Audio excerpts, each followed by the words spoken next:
independent anniversary, the first edition of Adekye Nsroma.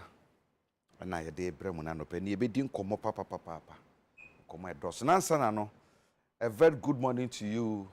Minia Emmanuel Asem. Yema baby a obi anopai. Me ma wache pa sanso na Chief Ibrahim Mojo. Onso anopai. Me chiao e ma wache pa. Ene abejafo be come so ofia eye odam na hyebedwani odanyamfo Kwasi Akwa. Go me nchen e wa ha. Alexander Kwarakande na brofo din de Alexander. Na ne fie din ye wo no Kwasi adenche fe na Kwasi. Na fe din a ye de to na kasa ye Akwa. Nti Honorable Alexander Kwasi Akwa. Mafu bi ka ho. Mafu ka ho. Bi fie di ankasa de Kwasi Mafu. Papa din na de Akwa no. So pa na Nti Kwasi Mafu. No Kwasi Mafu. Kwasi Mafu. Corporate farm Kotoba bi ni ade amtani ade na. Ya Kwasi Mafu de bi obetam se benkum so me ba na so ba na me de. Na me se wiase wo eye bibi. Me kasa se mesan ka bi o ne. Me kai ebra na piece FM wo foforo pa no producer. Ema well money show no so naja. Me timi ko pa adwuma ho. Na wo se kwabena. Ade de ebe yire o. Na mu de metumi ai de abo ne se. Yes. Enti eye a amfa naja. Me de mani kire ba bi foforo. Enne me host no a obi me show so. Enti de se. Bi aswa hu. Kwa ebesi akiri. Enti de obi hu no anopa no. Ti wonim kire no esanse anadwo. Beten ehia ne bio. Enti owufia sanso ene Alhaji Naziru Muhammad, National Communication Officer, NDC Communication Zungo Caucus. Post na esa na tie pepepe. Yeah. Okay. National Communication Officer. NDC Zungo Caucus no. On Communication Officer. Alhaji salamu alaikum. Wa alaikum salam. Abibi aboko. Alhamdulillah ya. Alhaji die ono mi ka Kwasi Akwa die no so meka ne die. Alhaji die media na nka mini papa ode mama nka o ma me pushi u kakra nka. Okay, push me. Because o ka nsɛm a o ka kyerɛwo ni o ka trick na o de ma wan kasa ne de na wan kan kyerɛ obi a. Oh, o kyerɛ me say na me say me kind news no say there be sa brand o mo kind news no wo hododo ntanya de menya no ka kyerɛ me kind ntimi ko bi foforo nti anka me modwuma mu ye bi da so sa tam so na me hwɛ nipa na etete show no so na satana aikwaku ba ko no mo ne Kwasi Pratt no mo ne me hwɛ sa na me hwɛ me mani mu fia wi benefsen no enti na me ntumi masa na me de ko se bisu nyan boko but me hu bibi wo mu. I saw you to be very analytical then so me ka say because me question me kwanso anka sa brand kan sankai social commentators and dabi anka panelists akasa fo nanka me kan obi o ana aka eti say na newscasters and broadcasters akasa no kan obi me kan obi wo ho e bi mra me kan ho all right abeja fo ma kwa ba Alhaji de no pesa me kan ono Alhaji be fi o man to fi ni da nti maka emo so bro nya so a o mre me mo Saladua omre me mo nti Alhaji de no maka oni de ne nye kwabra Mrs. Felicia Boatin na e wa woda efiri wura Foster Boatin wo Kumasi Airport nti anse fili happy birthday bejafo mama kwa ba na fe me hyase emfa efiri Kwasi eno ye manyina ada ama ba pani akwakoka say stand to be counted so far baby ayedru sorry say on mine yeka ema ever since yeko Beijing conference e baaye wo hwe Ghana na mahodo ayetu se ne be empower ema na ema so timadu pempenso bi no ye kɔ no sade se ye kɔ no ana se pace na ye kɔ no ke kobi kan wan kɛye ana se de tie ne ye kɔ no kakra sa nkɔpo be bi ese etumi duru so far majumedi omudie ewo ye na etise mama se manson ewo sasam no ho menua medase na ye mfa nchia kase ma abedwafo a ewo ha se menua Alhaji na yana masin so ne akwanya wode amaye nye se ye wanyansa ni bibia nti ne abetena ha ne mu akwanya na wode amaye sure fenchi ama Adekye nso a wo mo ewa achim da ene anopama gibre ehwe ye na nsem wo menyo mekoye course bi wo Gempa na course no na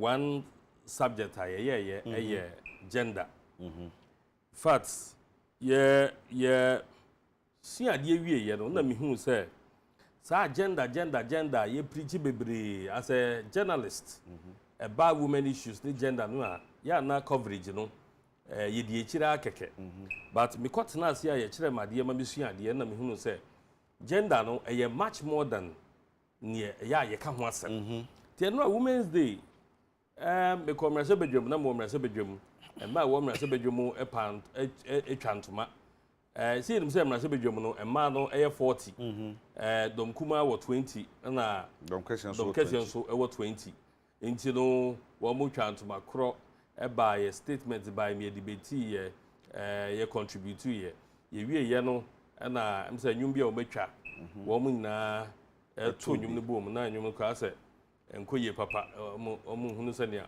ebi omo ne na enye da na se nwum no mu nsam no mutumi nka se enwum no ne na da na nka beka enwum no ho na ma enwum no ayede enti mo voice no ankoye na ma lyrics no so ye hunu se ma mo parliament se mati wuni abema na se mo oka muni kwadu oba muni nka muni kwadu na mo ne no nye na women's day na mo to nwum na speaker ehu enwum na for say mo tune na mo ma na say enwum na mo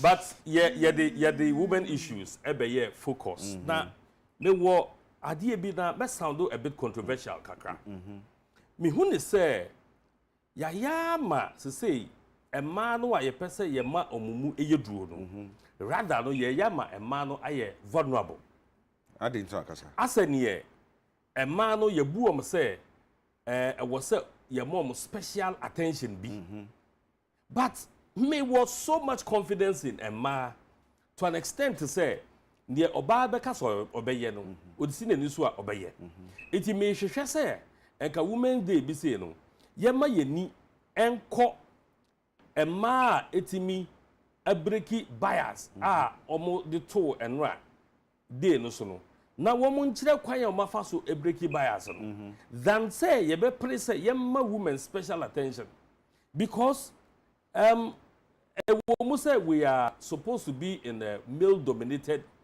society ana ye wi ase ayi we memma no eye memma wo mu edi so wo hwe bible mu ne enhihye ni ade nyina I say memma no de bia no mum di kan ansa ma aba enu ntino ye a deliberate effort and I said that she said near maybe nema a man so impeja eba but meshia a maybe sebe support no a odi be mom no it makes it final a man o man kasa no wo mutimi ejina enti no say ye beka say ye ma a man supporter let's make it tailored to particular women than say beka say a man nyina no eye vulnerable and say man nyina no ehia say ye be so mumu because eya na akwa say da umutrim na anytime a be ba u conscience mu say asani e o say am special attention no na afi wo ye atwe asan the no a ye contribute to statement about parliament yera muntaka minority chief whip or ye major statement I can say enwanwa say ye ka wo mu nhyɛ dan tena mra se bedwa fie ho enhyɛ dan nsua mra se bedwa adwuma no a e ma aka ho enu nti no ama leadership no eya tosin eya ye mema enu na bi no mo ka say moto na mo bia na ya na mo aso yie pa se mo ma awura adwasafo no nyafo adwasafo do bi kwa bi nyamra se bedwa ni ebe ye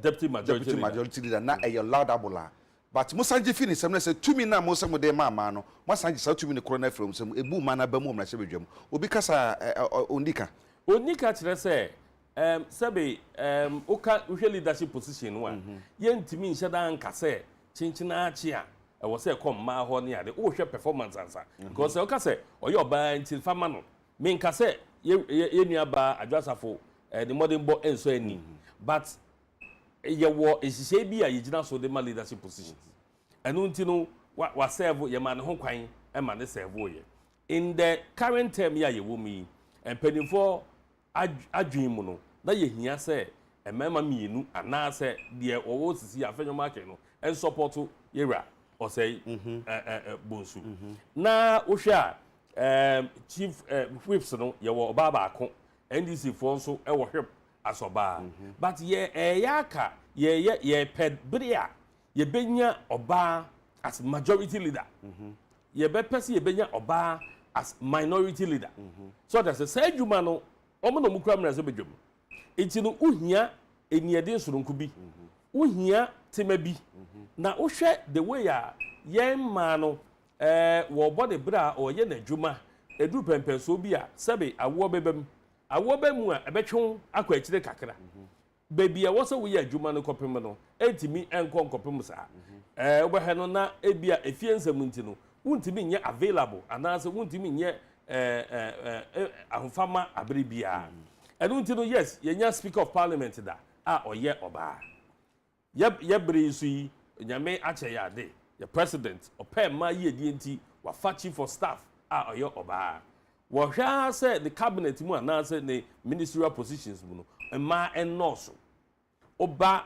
mase bedwa mu a ye ma wo ne 20 ka ye say obia kwa sensitive positions ewo parliament adentia ye president no believe in women empowerment and wama ema no ho kwan enti no ye be sred say abra afibia ye di international women's day the same issues na the PA issues the PA ewo international women's day no and they say yen so mamu yen pagya ma ema ne ma enko madwemu say asa ne wo mo emre enti tembia ne yen create opportunity momo they should compete with us say na be ya say omutimi epie mu a yen nyina betwa mo pruse aka say we dey o se fata na koba say yen sheda ma special dispensation ema no a ukwa position ne dey ba bema bi be start undermine no but ema no ya de pa bejina we so say eno a mishia the first female neurosurgeon very young lady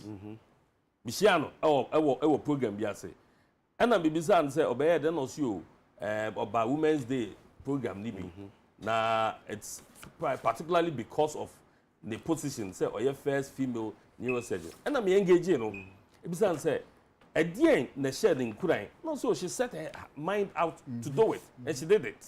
Nearly. Oh, for such a person, you know, unka say yes, that create opportunity be man. Or be wonimu. But yen who say oba and kasabe. Onya or you in the medical school and call them honomo as a practitioner.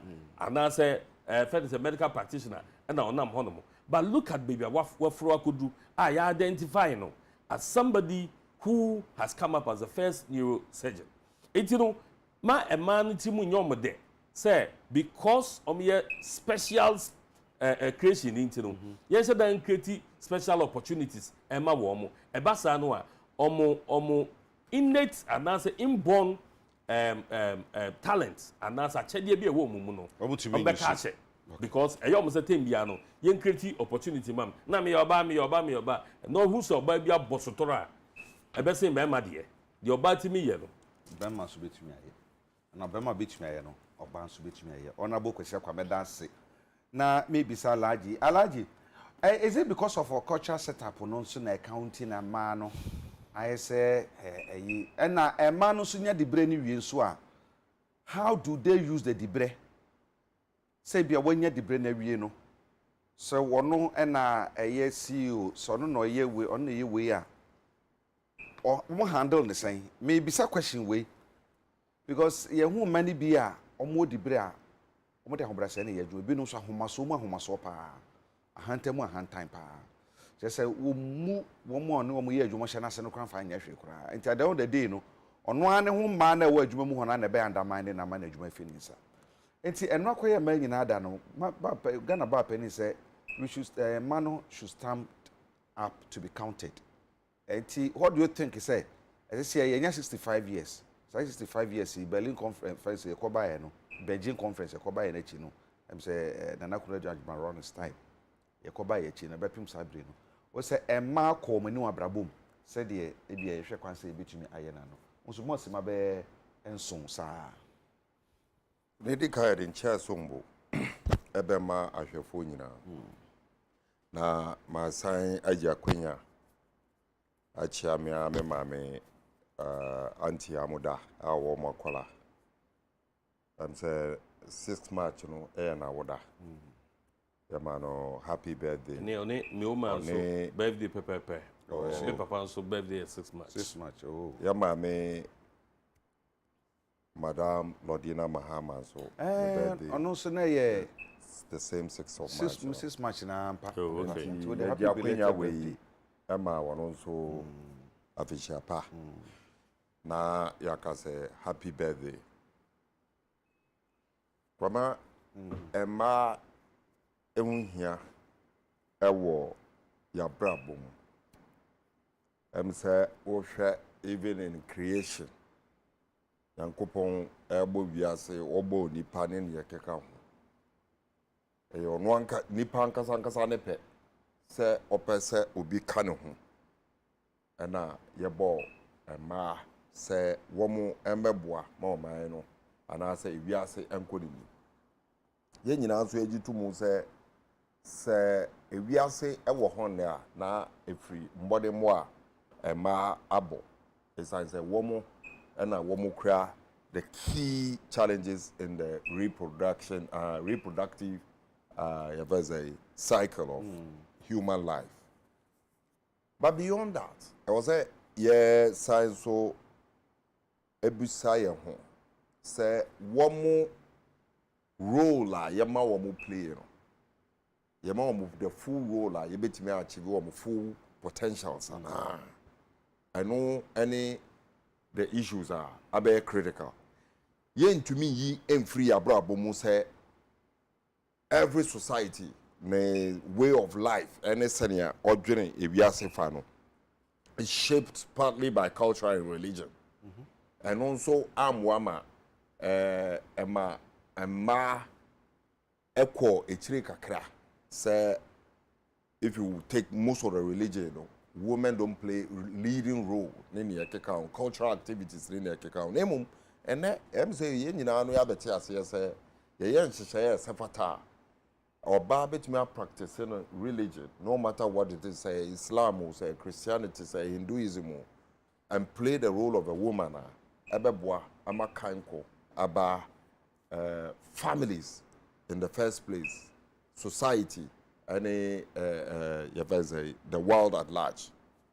Me de obi sam say wo de position ma oba and also ye kohun saying like I say throughout history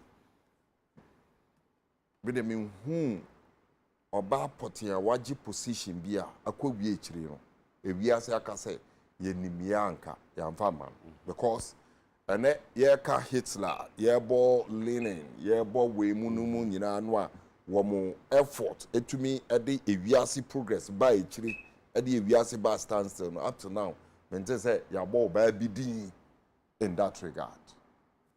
Now wotie Her Excellency the First Lady Okasana Nkasano Oka bibia ye very profound say wiase afere nyina na ye hu ne se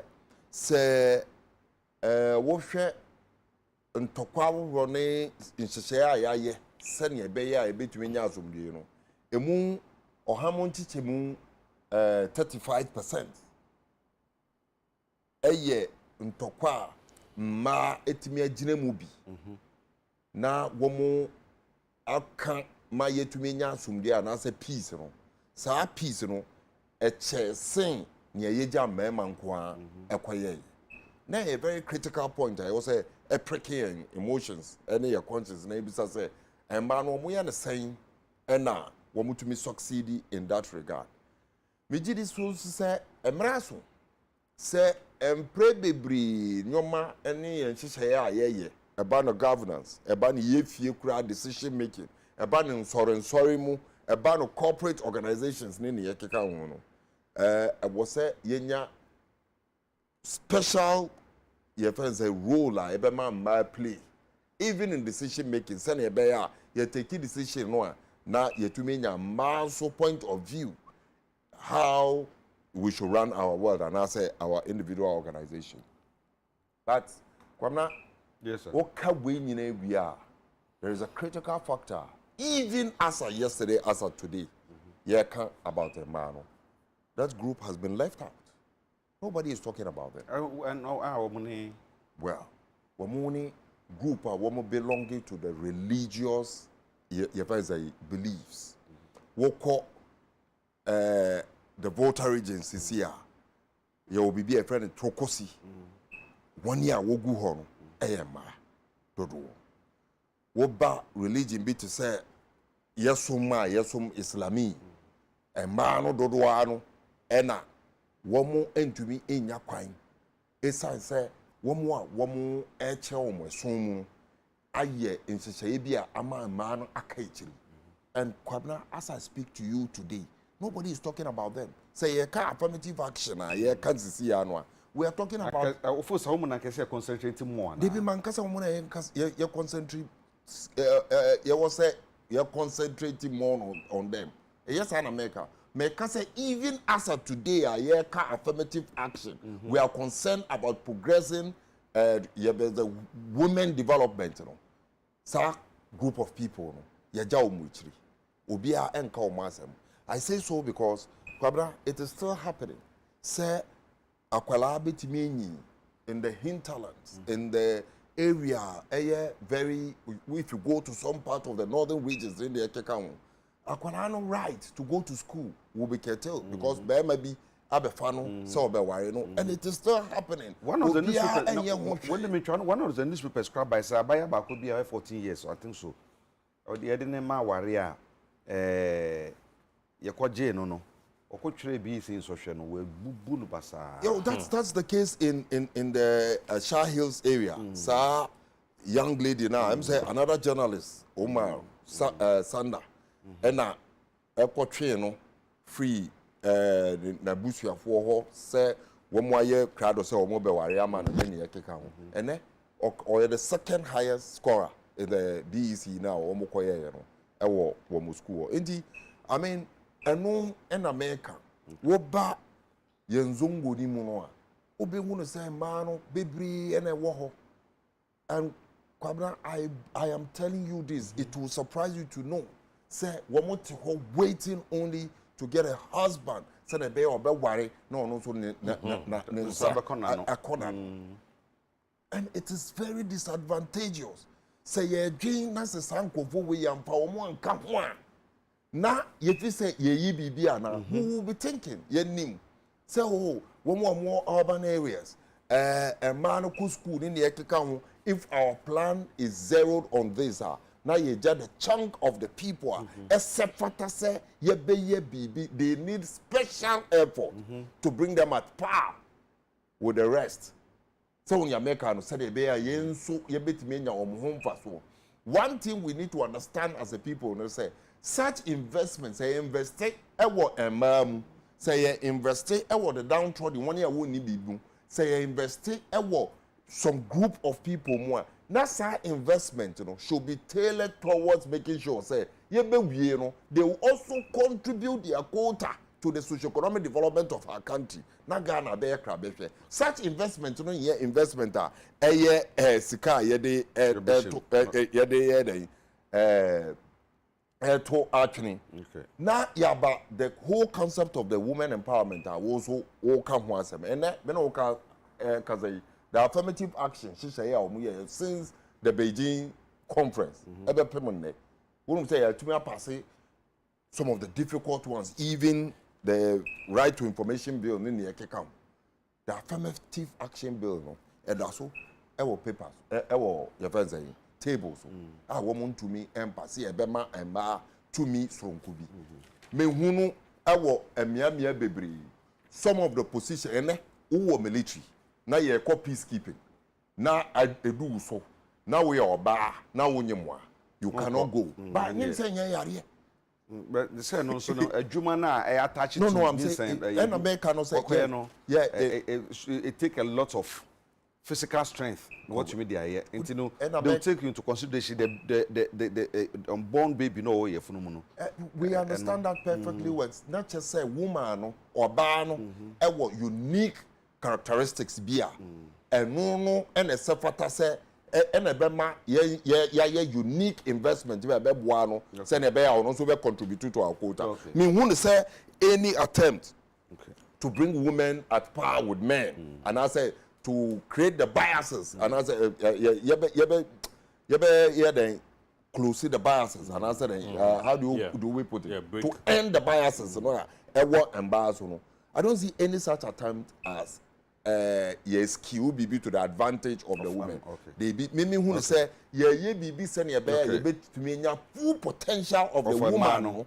Now women also contribute to the success of our of our development. But you see, to round it up, I was say ya kind of say Andra, the first lady Kasano,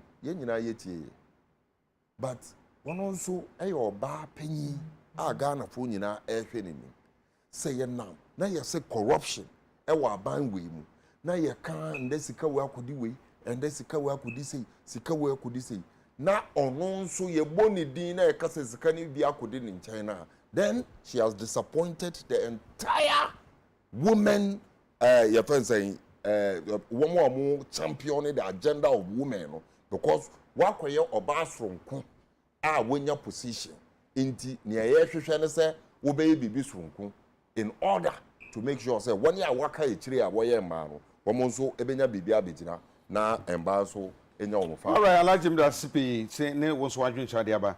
We say I think that His Excellency Nana Dankwa Akufo-Addo is selling Ghana to the world, which will bring more investors into the country and will also create more jobs for especially with the youth. So he needs our support.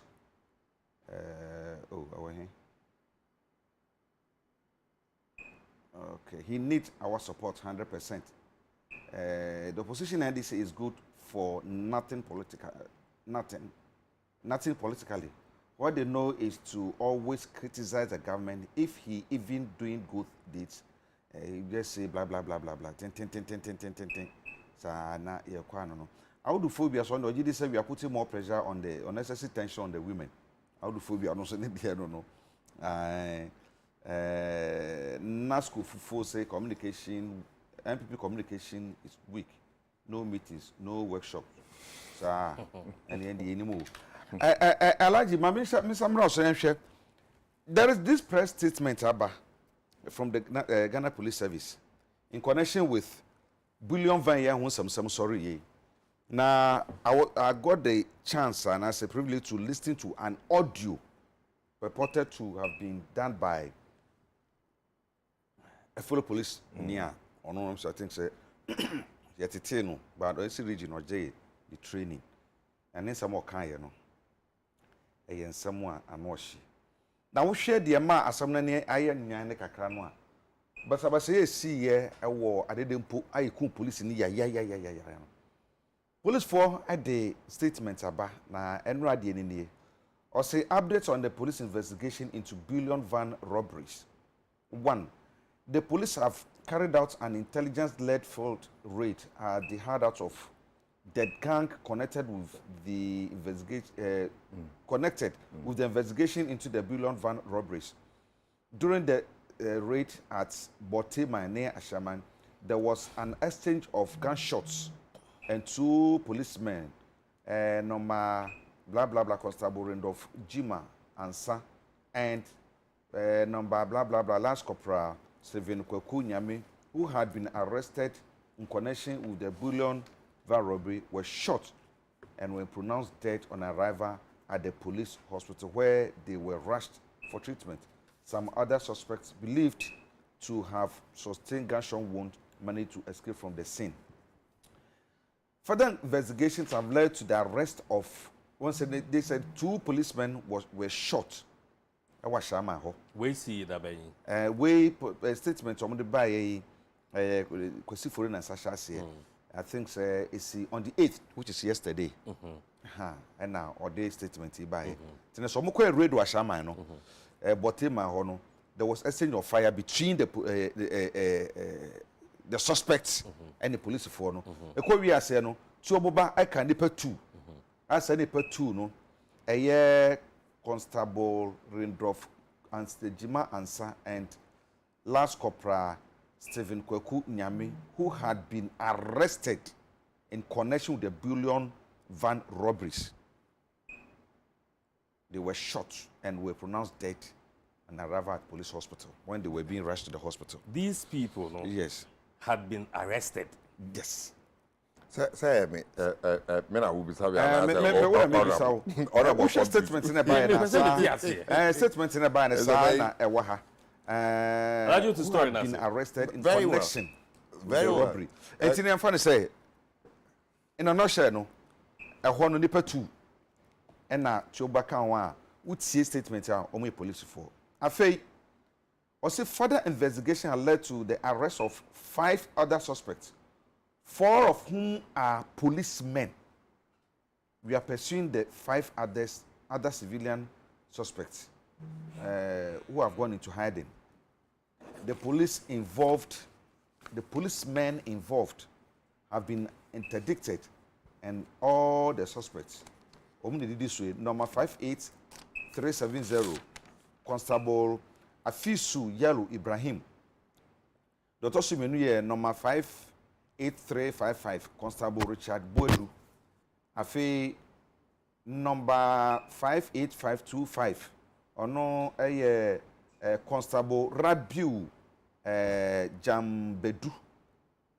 And afi number 58586, Constable Albert Fusu. And one other suspect, Razak Al Hassan, a civilian, will be arraigned before court tomorrow. Also, we are also appealing to the public and the health facility around Taman. You say, Ashama and Accra say, Obi the Krubi Baho and Shani. They tell me besides us saying, and it's a wish daily guide anymore. I'm not any ding, and what have been ding and pictures. Where is the newspaper? A church say, daily guide. And Nunye, Oshia, or see Pablo, one of the suspects. Or a police in it, and other suspect, no one of all my name. Send it by me, Nino. It's just a mocha, a year SWAT for no home, and they just a Pablo, and they shoot 2 police in it. Policemen involved in bullion van robberies. I don't actually, when it comes to security, especially about police in Mua. Alaji. Very, very unfortunate situation. I mean, Obi anywhere, given the situation, me say even the Ghana Police Service and Kazangasa, Adiano, Ayom one way. Say, Womo Ehuno, Nesse, Womo crop for the Kahu, Intina, Chrono, ya dos. But there is the need for us also to begin to ask questions. Even before the question, I would say about police for us who are basso. At least one more about my homebody to keep the public with notice.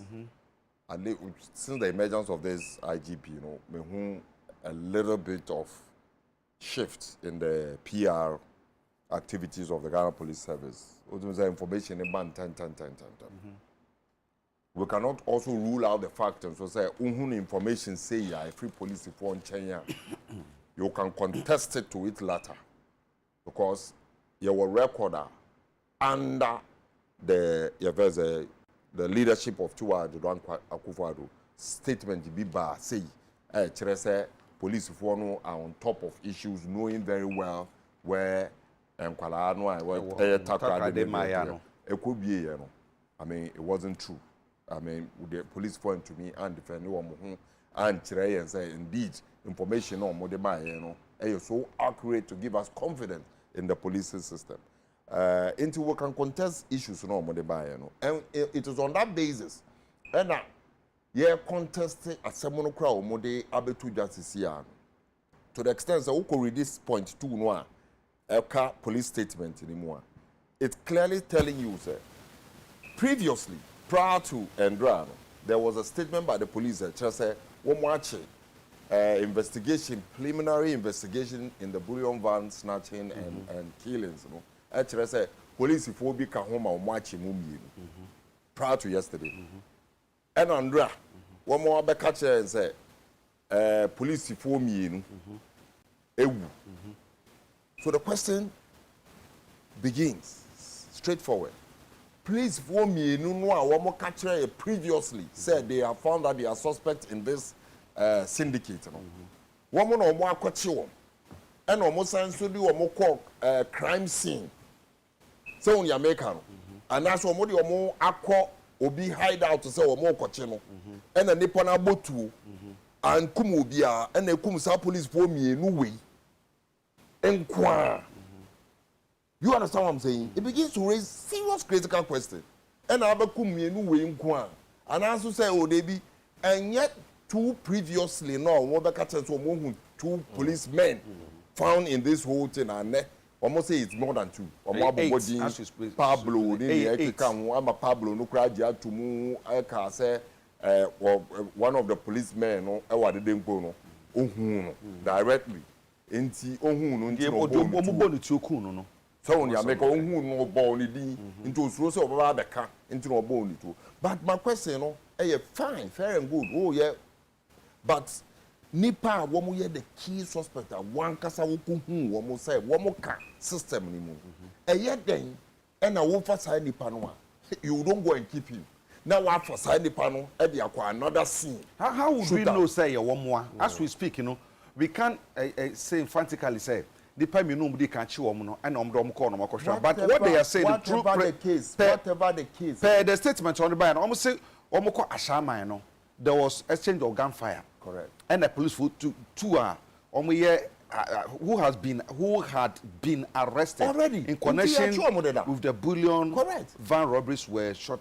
Kwasi for it see can pay a back we need clarity my clarity kakramra so we make an whatever the situation say a woman say nye woman okay near woman police for catch here and say sanko for na ya chu omo de na nti say what the plan there and now because he is a suspect he is not a criminal as of now nipa ni a suspect until proven by a competent court of law said nipa ni guilty no nipa ni criminal. It is a sanity. Now watch nipa no and you've exposed that person now to another danger. Ama obi abonu tu ekunwa. Then the police have a lot of questions to answer to. For now, we don't know. Until I say we don't know what this is what they have said. But Brofuna almost Troy and they said something else. Proper clarification. That was asking me. By their Brofuna almost wrong. Okay. That is the clarification they intend to give to the people, and that clarification itself is questionable. And on a raising now, it doesn't also take it from us. Say emeraso as politicians, as your friend saying, 1 year, what would to me be in various areas. Now, sir, attempt now they be a year, you see protocol for security service, protocol for security service. You whom politicians or to me, see on book. Akas omo the police 400 and a call here or constituency omo the way 120 and a call here or constituency embraso say we put a halt on it na yeja the security service to go to their full length of screening and employing or recruiting for our security services because say wutie na wo hwesa na gang no operate here omo free abonten and omo here omo ho preparation Echo car police if one send a beya, one more betting operate even within the police system. One of the year on the buy, you know, and I may kind okay. We share the legal reportage now. Report on the buyer now. Or say okay. Or say the lead character has been identified as police constable who goes by the name Ofosu and known by his colleague as Pablo. they are said to be a group of young policemen who appeared to have infiltrated the service to enable them to either facilitate or carry out armed robberies at the blind side of the authorities. They are said to belong to intake 5859 that graduated from the Accra Police Training Depot. It was these hoodlums who led by Pablo that staged that daylight robbery at Abrantiano. According to the sources, the slain constable was depot mate of Pablo and his gang. Now, Shemu had the bus here now, or some one for which he says Pablo no crano or national SWAT for no. On Kabibia who crown or say yen uniform, ya sign so amano yen AK-47 ya yedi yen sikato. As I tobo Ashemu said one boy and home by one no any operations. So that is where it raises questions, because if you are able to own police in a number, the security service, number, you can determine the intake. That intake 58, 57, you know, which year was it? One and a penny. Do you understand? That intake 58, you know, a year, bang, 1 and a penny for. What kind of screening was done? Because Yenim said not too long ago, under this administration, there were police for, there were fire service for, there were immigration for, there were prisons for, there were even passing out parade picture. You don't know how they did their training.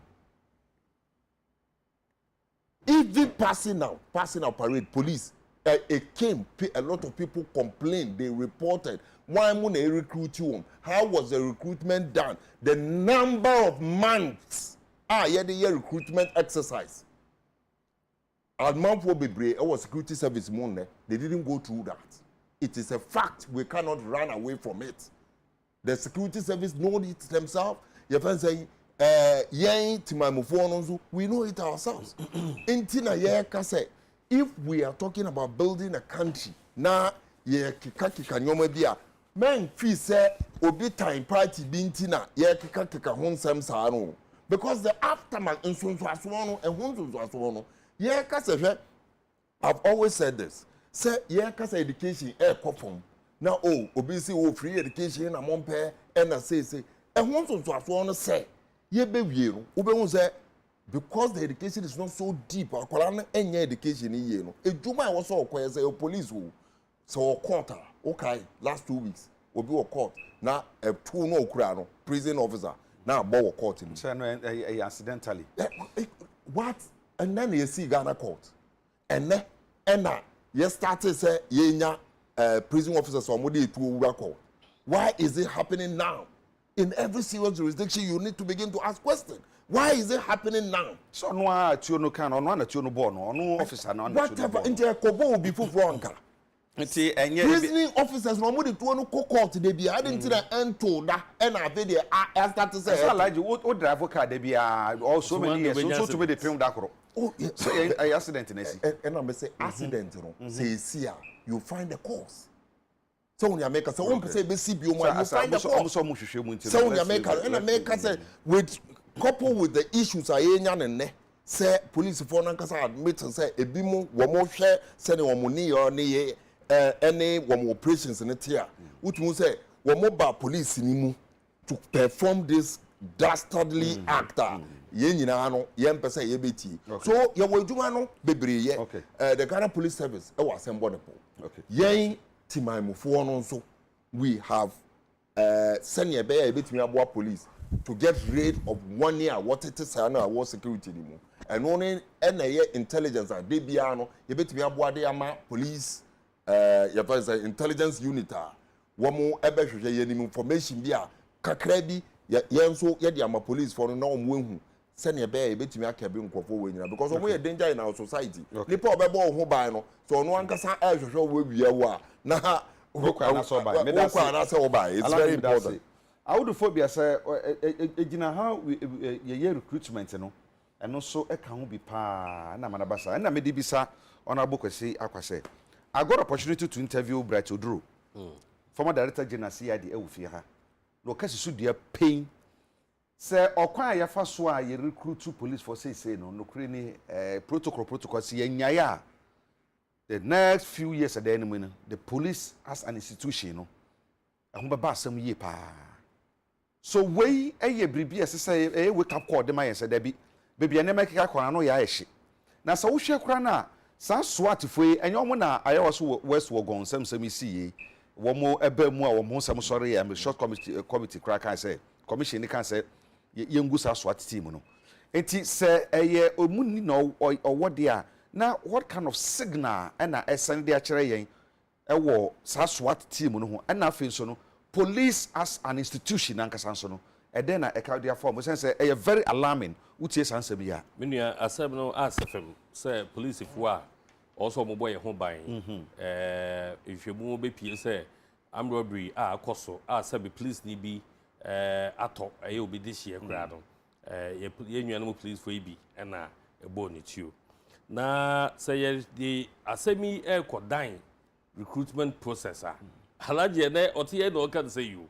Salaji aba ba mu a ko be hu do say pressure eba say ye recruitment a we politician a wo no so no udi mu na o ka bi ye no enkrofo e de ba be dan wo say and the party does na no ye recruitment hwe nipa a wo mo koye ahina ye fa iti eba sa no a obi a ye qualified iti no wo ma ye fa wo mo no normal bedan politicians and as penifo near say even though ye na qualified here but me stress me this year fadishe me mame a normal thing but say obi boas obi nya police recruitment fire no money ade me nyi ni say oba kofa obi a wo ba no aba be bokro no and it doesn't also show say ma police for no inform go through our process eto be a bebre yetimi de bi ko yemfa wo mo when we are sure we no I think said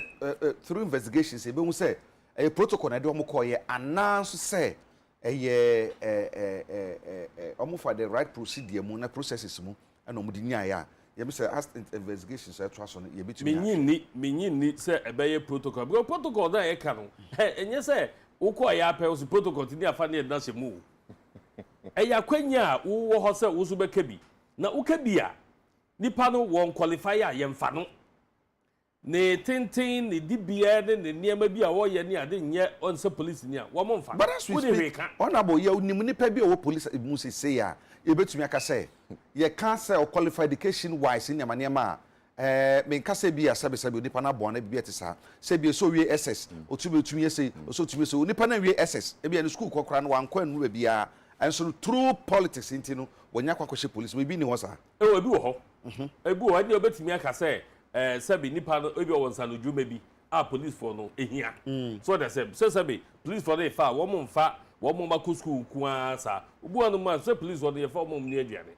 e fa ye fa tailor for nyina so say police ntade or say obi fa ye fa tailor for no mo pamantade but the me pese ye sisu duane say so protocol e ba and chese police for emfa wo mo mfa akwaye e fa so de tete wo mo mu it takes a good policeman to identify another criminal because who police no who training they say hwe akamuf kwafo anase wo mo di bone hwehwe wo mo it is say obi shatade o say police atade now you criminal a owo mu a ubehu no so that's here obeda no wahu and I bet you say they have a trained eye one more you training one more kwan mo fa so hu say aso esi na obentin ye hwe ne ye hwe ne suman ye hwe sade ne nisu o hye ye hwe ne niema bi ni ade a enkoyi this Pablo and his team no wo hwe statement about no and as an investigations channel no some mo mu dada sanka robbery ye nsi a anka ebede hu ana yemfa ne sanka yanko pie mu kurama etuotu ya nkwa nkoba ma ayima no lesayi amfo ma hwere ne nkwa anka yebede hu mpo se sa Pablo ni team na omo swat ayinum no omo hye I can say it emphatically now say this is not the first time ayenya police for omako robbery it na large ka no see yen hwe ebere ben no mko training na ebere ben na on pass ya pedi ben na wo ho no me ade dates back me minimum be directly I know your police near sabi we call into robbery I umpo de den say that robbery sir I said ye ko ba po mo ko ye apo no na mo ji sika ne ade pa ko report say robbery ye chi omo tu mu Oshatade and nobody a boss did sa body no. And untino a nipesu a opportunity na omonya and omofo say omo e say adie. Me no we no ekoma police administration. Say we ye den ya nipa e na abefa wo mo umfa osoro abofo. It is all bad through protocol. Say wono an oba normal oye nipa. Wo be mu a yenka hunu say ena wiase ne bebia koduro no enibre na doso. Sabe unua abrantie wono no eye constable say wono no asori akrabusuafo so okwa adwuma. Wote ka mu eye adwuma ni pay de be ma no anu an obegye. Sabe ono so wo ho kwan so ono so ekwetuo na ne stature tie obekọ robbery ni bia ko betimi akọ. Nanso wo ye legitimate business. Na wo a wo so ya fa saa say yes a legitimate business no. Wo de ofo so pay ni nso. Nti wo dia obeye ne say obekọ kro no bo. A wa unua eye wo intake mates. Wo hwe nanim abonituo na wo sa akọ other operations ni ade. Bigidi say wo say police for the police in penny for no. Step up on game. No mo say wo mu bi etimi abefra mu dia. Ene na sabiri wo mu fo mani ento fom na wo mo hwe afoforo na abamu no. Because eminantia no ne sikeni bre na doso. Enti no wo adwuma wo ba se boa no nko police. One ka se boa na mi nko police na mi nyetuo na mi fa nko kro. Ese ne on kada. Wanka enya do be kan ti na de enya possible. Enti no so wo boa no a, wo boa no wo kwampa so. Se sebe abrantie bi a wunim no na se hwe ye ko parade 6-month parade ye ko ye. Abrantie bi wa ye parade commander for about 3 years. Maybe sign we SSS certificate or military mako. Minua, o hwe said ni akwa no ye parade ni pa watching da stadium Zogo stadium hono mu a. Say obefo say or a military man. Such a person may opportunity be a me person may influence ni afa no military because talent no ho. E ya de ni je ho. It is a mo akwanya bi a ye fa ni panyi na say bi obi enim no no. Obepɛ so obeka bi ama no. Eno na ye bam. Na say bi ummamu say odi obi e bam. Na won fa nkobokro no enti no ye de omo beba omo ba ye so a ye be boa wo mo but it takes the police administration to ensure say the right people because you need to you need the final say. Do you think this protocol thing is really destroying our institutions? Sure. Sa protocol for no do be omo mu hwe enti na me de swat ye example say wo hwe the kind of impunity omo de omo adwuma and say omo de akokoduro bi there is nothing established in the security services say where a protocol. There's nothing established. Protocol ni ho. Tio, enya dia eye by force say protocol. Mo ba ye befa mo. There's nothing established. Ye ni bibia sa. But akwenya wo ho no mu a enya just the security service. Adwuma bia mu. When ye no so waso dey aka say me hu say adwuma wo ha me application akọ. Obi na be kire wo, obi na be ma kwan, obi na be di wanim. Eni na dey protocol. You find the facilitation, all facilitating. I'm a nipano. I got to me. Eighteen, and yes, a proto. You find share protocol for the woman. And you be an be so firm. Proper crime. Halisa Labrano say, none they buy a 175 centimeters, but he wasn't recruited. And they be new into disqualify. No, or say Isaac Wilson. Or say I know many guys in my area, which are known to be criminals. They are all in the police service now. I wonder how they got into the police service. I think Ghana Police Department should stop this protocol and recruit the right guys. Thanks. Share. Yeah, share. I could come and say no. I must say, oh yeah, you say no. Partner crowd in Namono because they were the same group. So partner crowd no cooperation no crano. Who need to sort this and who should that who. Now for young court beat up about background check about those people. Say Obibia be for security person biano. I see a fetch kwa sanye bio nipa no background no and some let emre da we some dey adwuma but see dey no ene dey de bia na be gina so dey boy ewura ba omi abaso ene se nia wa ma system no aye so digitized ene no se be obia no ye click ya ye hunu wachi first no fingerprint say bibi ekoso na police for ba no mo pick fingerprinter the worker say we nko say say no you click so ye hunu wachi as we speak obviously because obia fingerprint is captured that be o ye hwe onipa no system no mu dada and no wodi bon say fingerprint ye ho na asebi kokosi ye enti say fingerprint no ye adwuma me yetumi ye background check wo bro onipa ni nim ho hwe ya I know sir we would have known said this Pablo guy and the group no criminals no, we cannot establish say they were criminals before they got into the police service. We cannot establish that. But ebeti bi so aba say they were criminals. No munya akwan ebaye. But we cannot sit here and say the police service omo nye background check bia. Me nua na make say ye mu bi aboase ye de nkwala bi e call me ne ade. Yamfa womo enche say omo ye criminals ana ne ade. But enhyehyɛ a omo ye ne ade, they could not meet the criteria. Omo meet the criteria no une hweye as a politician. Une hweye. And unti na me no make cases was say protocol no be wo ho. But enkyere pefe say protocol no ye do ko protocol 19. Yes, ye be fa. Debi eto de bi kwa na akwa e de amaye we constituency. Because nipa no fo say, hey, na una aboso be bon protocol. So makwa ye mfa me. Uni sa to me no. The police administration enka say sebe ona obodi asumesi abanti ye fa no. Debi a security issue nti asem no bi wo ho a ye be mene omo hwehwe mu ti when the truth come out e be start ya kan asem ya alaji 1 minute per sense ye quote another topic in so okay 1 minute okay me say am there say menua panyi MPP panyi na e ka mo bia ti say omo de protocol no omo be bi di aboa omo nkrofo na eno nkyere say ye ben say omo the criminals na e dey come. So NDC mpanyinfo so monzo mate say nyame adom na yenzo enya power MPP fo aka kire yen dada enti yen bombode ana yenzo yen buy of course because some be ya yenzo ye beti ba bia na ye pepe alaji bo ye dada alaji bo ye dada aka kire NDC ye mpanyinfo mo ye dada ye sua ade ba ko ene mo ye kwa yenzo ye de yen ko ko be ko me da ma say ya asem okuro ba that's all me da ma say Seronyako say, our leaders don't think if a Ghanaian enters the police administration with protocol, he's untouchable. They behave anyhow. Understand the no. Emmanuel Ejiro Sakwa there from Gomwa Lume. Or say, please, this government is very poor. That is why. But please give me a number to send you some videos. Okay, Mate. Sorry, better me pa.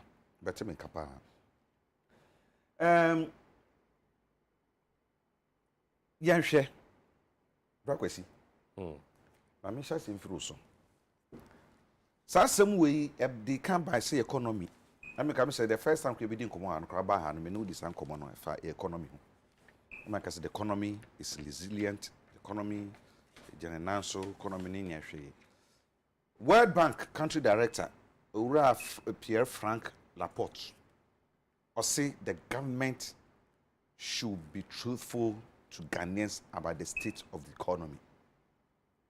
Say baby ye keka kono eni so pa nti ese ehwe na ye hu bibi na aban na ma ye hu no kra e we system no man kasa say o man ga dey sikasam sei enetie sei enetie sei enetie eno beboa ama se odi hye mpo ba ebetumi aboa ye kakra ese so obaka se ekoyie sa dwuma de kora so wura Dr. Kwesi Botwe ono so ekasai e kan se aban no should stop the arrogance ahomaso no na won nyintum so man sikasam bi e keka no yesinsen ba bi abebi yesinsen no ehu ye pa esi tum hwehwe ye yahwe ye pa nti won mame fo mu mienu no ensa ma mo kan ye nya ne ba ko se what is the state of our economy now? I said quite recently, about a week or two ago, Deputy Finance Minister can say John Kuma, I can say be Casa Ghana broker on the Panoboa, Ghana is a casam, schedule and answer. But World Bank now more she is a casam to suit through pano, I see Nkoyi, and Shannon can't once. I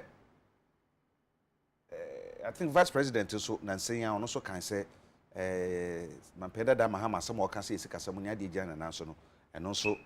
And factual kasam no jana so nti eye bebre nti what is the state of economy now mean the state of the economy no yen sha se enfi baabi mi hunu the Bretton Woods no ebeso omote na omuhunu bio I can say unnecessary pressure and omo dey to yen economy so na say bi aga na epese ye de ye ho na ya fa ya adwene say enne no yen se dan be dan wo mo tete ye ni ade nti no wo mo nso ebekọ akoka opposition fo ho na o ma tu mfutu egu amafo ani na aisa ne Ghana egu ani what kind story no a year World Bank country director no or part say enye COVID and ama your economy no akọ bad na whatever it is no na it used to be na enye figures no enye na everyone because sabi as a World Bank director no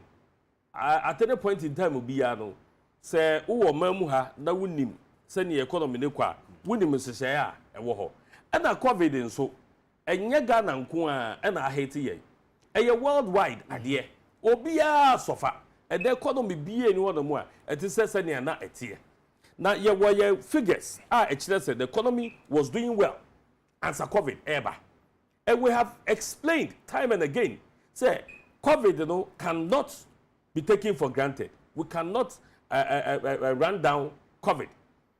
And what's na sabra ni man pedi what my address COVID regular address no. Ya no da ka ho. O si yenim kwa e be fa so the economy no about back to its track. But nipa omo bewu out of COVID no. Ye hunu kwa e be fa so anya ne wo mo.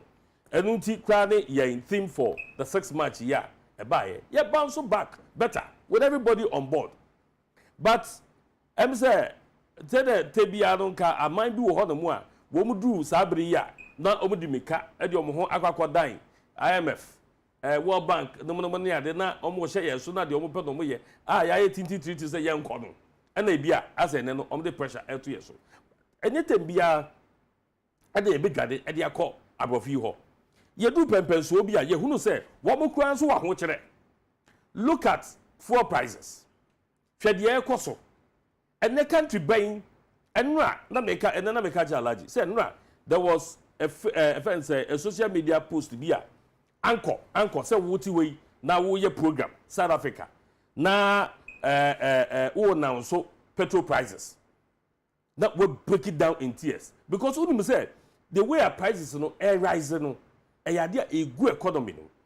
Eti den na Ghana nko no between wood for wa no more munim figures no mate economy na see nim how an economy is run no. Actually da a skill argument they say as we are supposed to do something that we are not doing right. It's say World Bank asem okay that a country director asem okay no. Enye no kore say sikasem nkoyi. Sikasem no there no pay tie bio. Who has said say sikasem ekoyi? Why na aka say oman mu ha say no ye ho to ye sikasem koyi. We have said that COVID ama ahunchira by before COVID no. And I just before COVID no. We are figures for her. And they are him. First say pre-pandemic 2017 to 2019 economic performance. Average annual economic growth rate of 7%. You fit 3.4 from 2016. You fit 2016 na 3.4. And so before COVID 2017 no, near about 7%. It means that we're rising. The economy was doing well. What do I say? Fiscal deficit about below 5%. Inflation, they were 15.4% in 2016, about 7.9 at the end of 2019. These are verifiable figures. It is okay before COVID, we're not doing right. What are you expecting from the country or from the economy? We have accepted. You can't say COVID. And Obiansu say throughout the world, COVID has actually grounded every economy. I think the economy be a bounce back.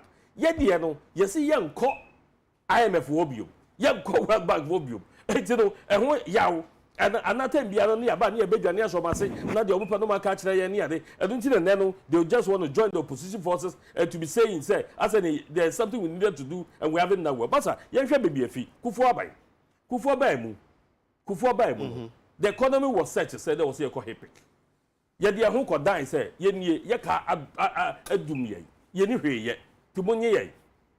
Epic by epic benefit, ye name the idea our memoha. Everybody sees what Epic did for us. Yeah, then. Oh, we had schools, Sabreno, na Sika, I wasn't here, the chia, a car ye dieno. On the chair. And almost on my become. And on which specific projects you have come. And happy fan school now is you know. No, I can only remember school because I know they very visible. I make us say happy fan the second. That is it. I call into particular sectors. Education year one, not sanitation. And until we did a lot of projects, infrastructure projects. But me patch now say that time no, na ye po, na was ye ko happy. Because baby ye fi Kufuor Kufuor take over economy no. Na was ye dey hon ko dan happy. Ye Kufuor ba mu, ye name how the economy was. Sanya ye redenomination any ye CD ahoden no ni ade. Ye na ye sa redenomination asam no bi ka say. Na ade na fancy 00 na ka ho. And the fancy say $1 is about 20 Ghana, say an be about 100,000. And fancy be can be sa make kan sa keke. And na ye 00 ni na dey naka 1. It's not the same as the 100,000 that no. Me sika no wo da watu ni din. $1. $1. $1. Yes. But broni any dollar na ho den. Ye hu say ye sika no 00 si na ka ho no. Na aye bebre. Ye redenominate ye no so no. It was well accepted because and you say we had economic indices a boy yen. It ema yesidi no ebegina ding. It no we had it paid with the dollar. And na ye buy ya ye fi abamu and indices for ba abamu. Ebetina if you watch it. Omu fi ho and ye buy. Ye buy ye hu say oman sika ye gigye ni nyina no. Ye de fa tua eka a ya bogu ho. Say a cano when the boy you so when the boy you your boss here the your man ye. Na can you saying? I don't have the figures here, but the measure on say majority the bulk of our tax no accord into say debt servicing. Na accord into salaries and as I get you asem ye ni hwi it is sika ye gigye no enya dia eboa yen. You know, I don't like to go into figures because a ball amount for. But look, because also we want my GDP, no money I don't know, or no pay to you. But that is what the World Bank of no depending on. But then no depending on when then this was in opposition. One more can say World Bank for say for say kasem nkoye and no so take most can say World Bank for akadia and mu use as a year was 3.4 2016. And the World Bank for the natum. What are they presented to us? They haven't presented anything. But so we can say the economy wasn't doing well before COVID. Yeah, may challenge it because the figures I have here, no, it means that they are boy home until COVID struck. Obiara nso nim say enye yanku na COVID no ehwe yasum na ye dey ayedede aman biara COVID eto hia wo mo so e ma aman biara ho akere wo mo obiara nim say afa na economy no epeja and Russia and Ukraine na dey abi nobody can take that for granted. Nobody can take that for granted. International war wuntimi nkasa metio me dey mfa me ho na mom e car e dey ba beda ye so ene se niema petrol prices ni ade ekosoro no enya de ketwa. It is economy no enko ye ya ye nyina nim eno ti na ye say ye mfa ye ho nto abrofo a wo mo no eho kire wo mo no so but ene no yankasa bebo ye bra ena ye hu say COVID ba ye no amanfo so edi dwa kese e wo wiem a wo mo di efe ne say electronics ena edi dwa eti no omusika kura no wo mo di dwa ye hunu ne etimi tax yob physically no ena ye hu pon tax eti ye ko ewiem ye to bo wiem na sika na etwaguo no yetimi atibi as tax na yeso yetimi di aboa oman no eno nso na abeye boati bidin ya ebinu mo ka say adenti am concentration nyina kokwe say tax na tie no na you share other side ebinu mo ka say the expenditure of the other side the production and expenditure of government expenditure nso no too high dodo. Are you aware say 20% of the budget spending has been cut off? Yeah, you papers mu. And yes, one more paper book keke. Oh, that's one more paper. Ma say in reality no. Me nyan hu say akontabo bia ba kire say ye the 10,000 e ko aba ya to 20%. Oh, that be tie minua. Ntina make. Aban e de ne nkrata sem kodan parliament. And sa parliament man ho kwan say won spend it. Aban hu no say sikasema ye den no. Was say matesu 20%. Okay. Yaka actual bre mrase bedwa. Okay. Eti dachi bia no aban ba no ba bebu nkunta. Sika aban ka say wo bedie no. Wo be kire mrase bedwafo say me ka say ye bedi sika sei. Nanso aho kire ba ye ntino. Niam bia wo say ye ye gyaye. Ye ntimi anye ti yate so by 20%. So that say ye no enka enye covid sesem ni ade a enka enye taxation na ye ni hwe kesi o. Minya na ka ye share production. Now, years before, Production. And that is why we introduced 1D1F. That is why we introduced a planting for food and jobs. Because you say you bet me, aye, young Kasa, COVID by year, 2019. 2019. Yes. Muba Bemtambe. Yeah, but 2016. 2016, 2017. So within 2 years. 2 years. Right. Yes. And see, bra COVID by within that 2 years, a COVID by, you know. So according to World Bank of Korea, Magana is Magana about I think $430 million. And IMF also my about $1 billion or so. And Ghana and Kasansu Yankasa so yeah, Sikai won a Gibian and Asifuni and that. And see, your mouth says, I can't say, one more unfarm my yen say yen fancy economy. Not double by see yen fan COVID. Yen fan COVID. South COVID and the adequate says, can you COVID? Yen COVID. Nina may catch no debia say. $430 million, $1 billion in Yano. Yamine, I don't mean at Yalmo if you are a car, do we at the coin. Nankayamu, you woo, said the Amambus woo Yanua. And Kaybe sound commandable. But I see to me who I could to me. Oh, Nasaminia, Sassican, your family go be able to understand perfectly. And I'm saying two parts, I say, World Bank for $430 million on the Mayan. IMF for about $1 billion on the Mayan. Yankasa, Sika, Fire, a war, Bank of Ghana, Sika, free ho, and Sika, Naya, Cross said the Bay, a Chiriman, so the free ho, and Crancredi on the Bay in Ano. Yes, Saska booming in our echo COVID. Minia, okay. Obata packet. Okay, Obata packet. Na your program wa. Ye feel say ye feel COVID maba. Enu nti ye ma me no ne ade ete na fie ye nuama no ne ade ete na fie na wo mu ni sika mo dwetire no mo tifie mo adi ni ade no na wo se show mo kena. Wonim sika dodo a ye de hye mu e de ma Ghana fo nyina. Ya nhwe say ye NDC o say MPP o. Sika se na mo de hye. Endam hwe sa de no kwa nam ho no endam ho kwa ma amafo kwa to abakwa tia MPP kwa mo because MPP ni bi wo ho no ma wa nya bi. It's a system why you need to know. Every people how we be. Not NDC ni be enya. But you just said Yedema Obia. That is it. I think was what I was saying before Krabi and Yabi. Yabi patchen say. Yabi patchen say. Minim say we NDC ni. Ah sabe say NDC for the wa ban mu a. Ebia sabe nko becha mo nkofo. Yam people nya bi. Enso we no ye che mo bia nya bi. Obi o kasa bia nya bia sika san na mo che ye. And na individuals nso no so na mo de ma individuals. Oh, individuals, they mean to me, because Obia is near.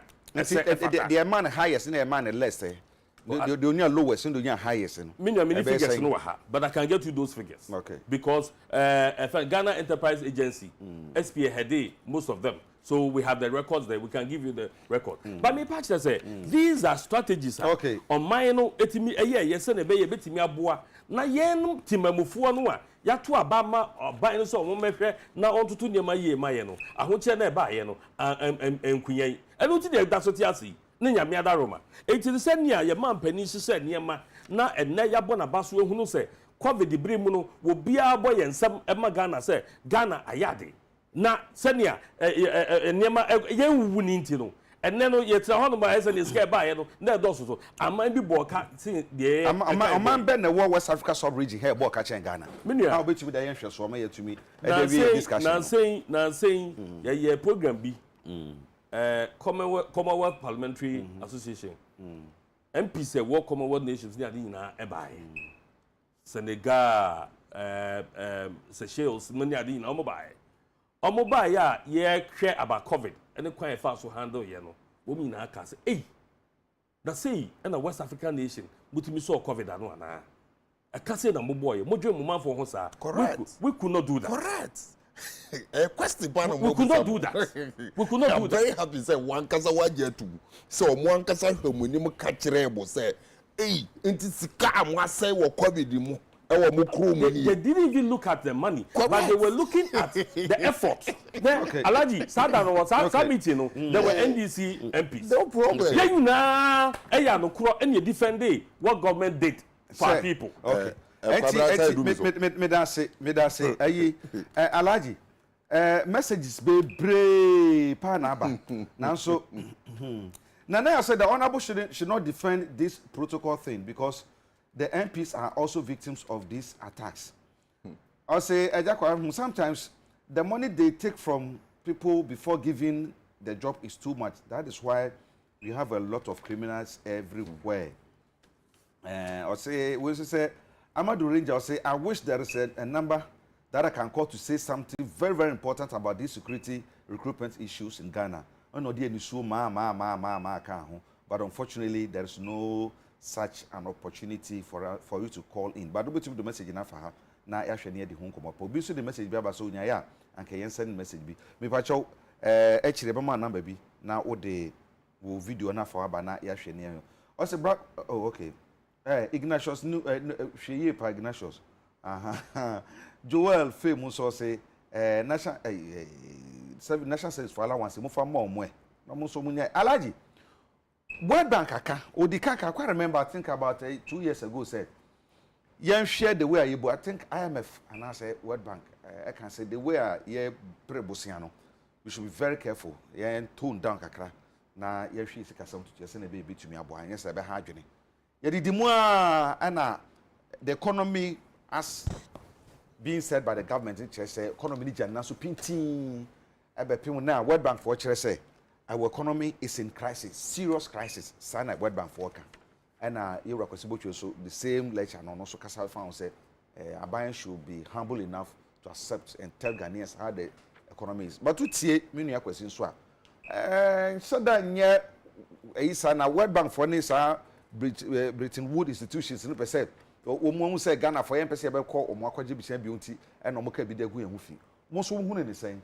Yeah, Brenda, 10 minutes. Well, sir, one person more bedroom bushyan into no more cassa and one. One moon ye no moon yai kind. I mean, it's very simple. So bushyan office of a percent, maybe Jibusia won't saying, into a walk as someone ever quit me. Now, why ye? None upon a car, and you will be in Jimmy Van Camp. The fact is, that men yet say, or my Muhan, say Ghana economy.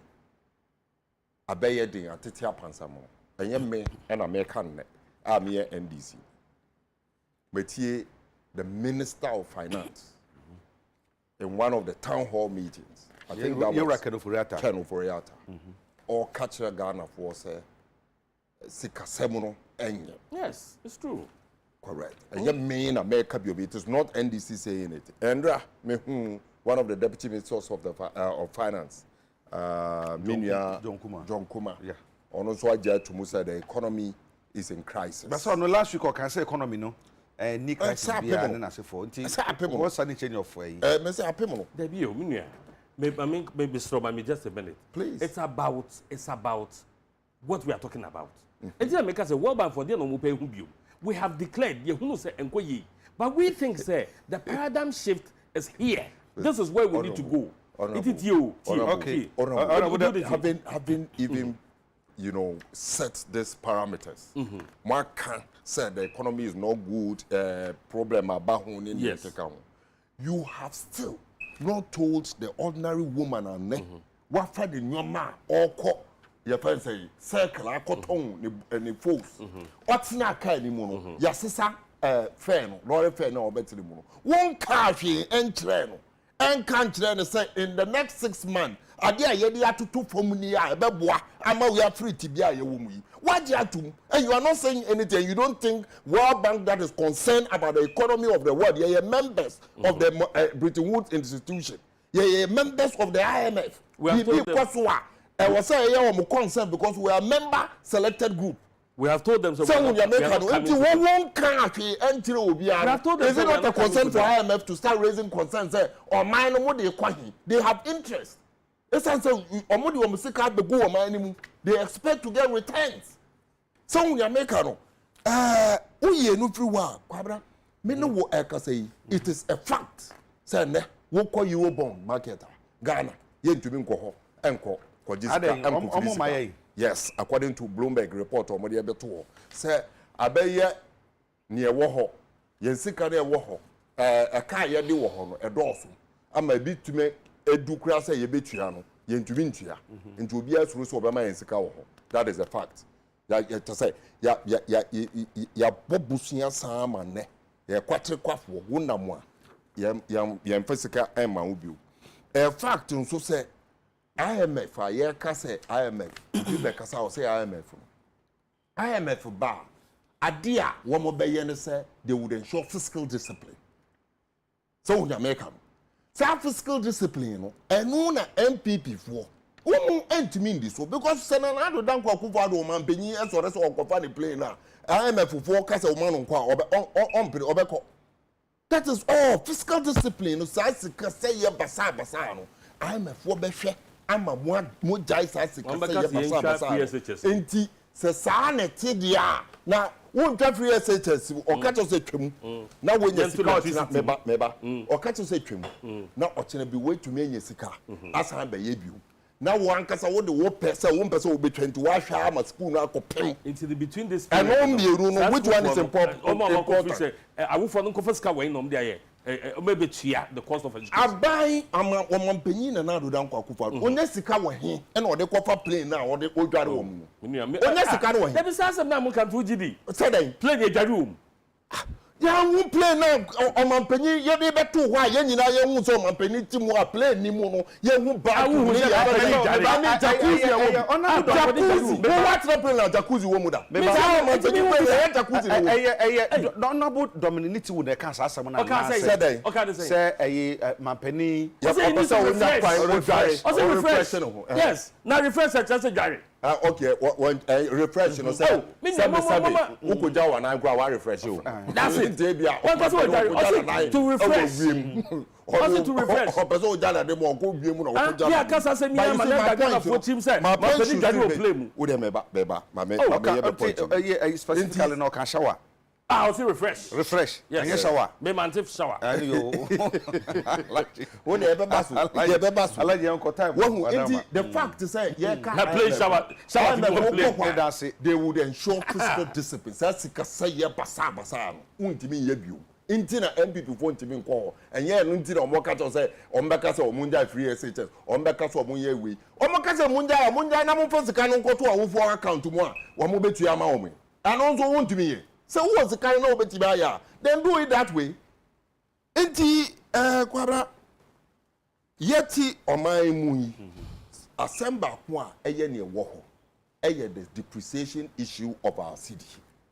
Yeti ha eno mampanyin abedi chire ba omia then in opposition. Etimi ma Ghana fo nyina ate ase MPP abanya na John Dramani Mahama NDC abanya na John Dramani Mahama eda anu no. Wo mutim Timbon cause we ni mutwe nti say ye bu man na opese sikasem no ko nenimu a ye taxi nipa ye de ko production woman your pan to say shoemakers for enya kwan na omo ye shoe on betu ya tax ama anamwa wonya womo be ye nsuo womo pa matare womo be ye aduane na industries ni nyina ebu mi na production koso a eno na de o man no ekodenim.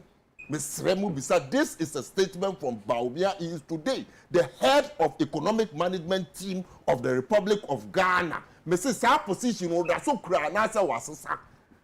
those are the fundamental things we are asking, the good people of Ghana are asking. It is a one society. Why today? Now what better now one catch and say Ghana won't cut your taxes, now tax in the building man. Is it not a disgrace? Why the country will be say you apologize? And as a son, someone what Canada no what you say. At that time he believed in it, and now we believe in it. Correct. If he believes in it now, at that time, or say when debt to GDP ratio revolving around 55 to 60%, it was the disaster ebema or mine and to me into and GDP to debt ratio is about 85%. How did they arrive on that? How did they arrive on which? Yes, on that ratio. Sikasena Ghana yede kasena yede so far if we are going to we are owing about 365 billion. Let's say 120 debt to GDP ratio then aka yede na 56 about me say a bomb. I know that they on my no ebekodichi and that no can say what the car 365 billion. Debt to GDP ratio, we are calculating 82%. Where did you get this figure from? Which figure? The 365 billion. Well, there's no figure from. If you are different figure, then you give me because I can give you the breakdown. I like the pacho. The breakdown of my 365 billion. Now, I like the 1 minute. Say, yeah, dear, say.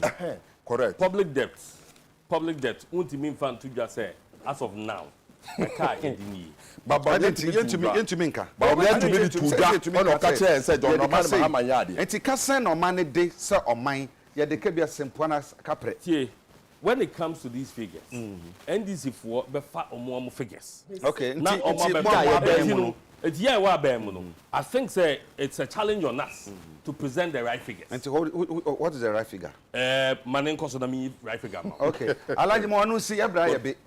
So we are about 2 minutes. And by the standards now about Miankasa setting. Ne wono no the head of economic management team. Yes, we are minister bi obi you. The head of economic management team no ye. At the payment na on minus that's what he said here. Now net me no work say.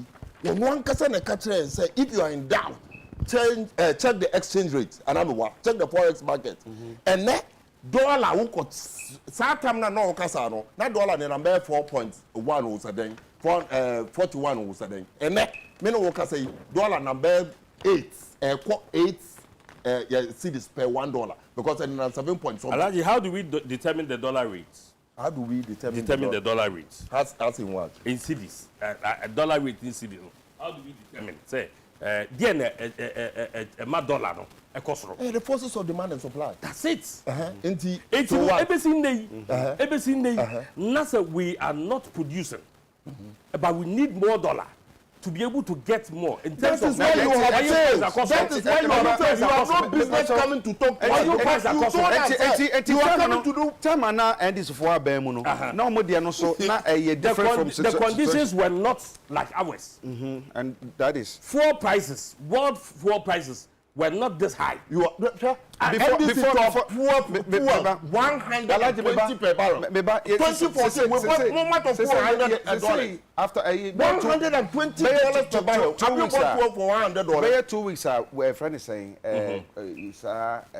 Russia for some buy and I'm a fuel actually cost during COVID time no yen two kwan ko bebia bebre nti no I had their fuel bought a course. No. Let me correct you. I'm not to this.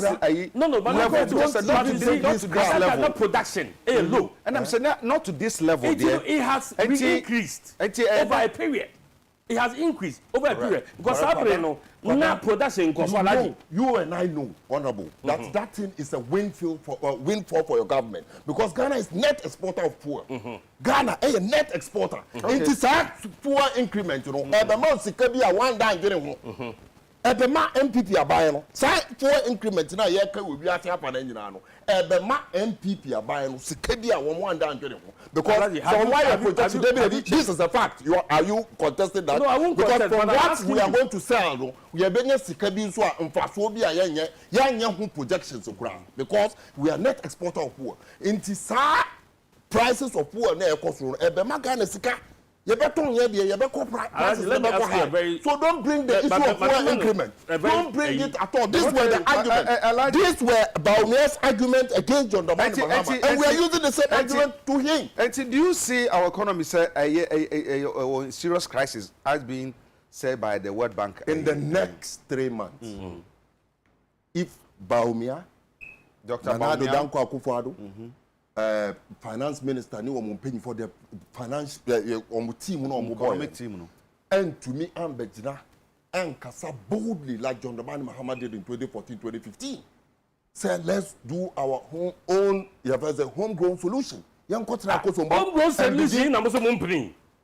Homegrown solution which is homegrown solution 11 that is what we have introduced. Correct. Before we accepted and begin implementing the homegrown solution. Ghana for and even then, because when we were drawing this homegrown solution and we catch and say, homegrown solution. But Osafuma focus over and catch and say manamba or permanent. That is not true. It is only the NPP as a political party that did not get representation on that table. Okay, Najiru, Meda CP, na no pay, na Ora Lesada question so.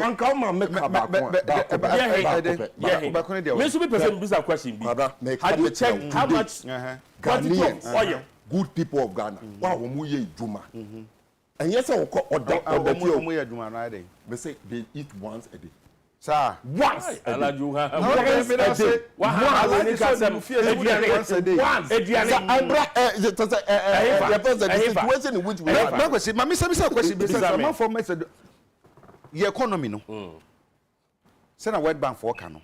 We said the opposition NDC for Kano. And almost so one person to that same line. Yes. Say na be ya e be go aban no fi. So do you want to tell us say World Bank for someone or more country director air can for economy no? I told you, you don't look at problems, you look at solutions. Maybe say and what solution have you preferred? We have preferred Yes, we have admitted. Okay,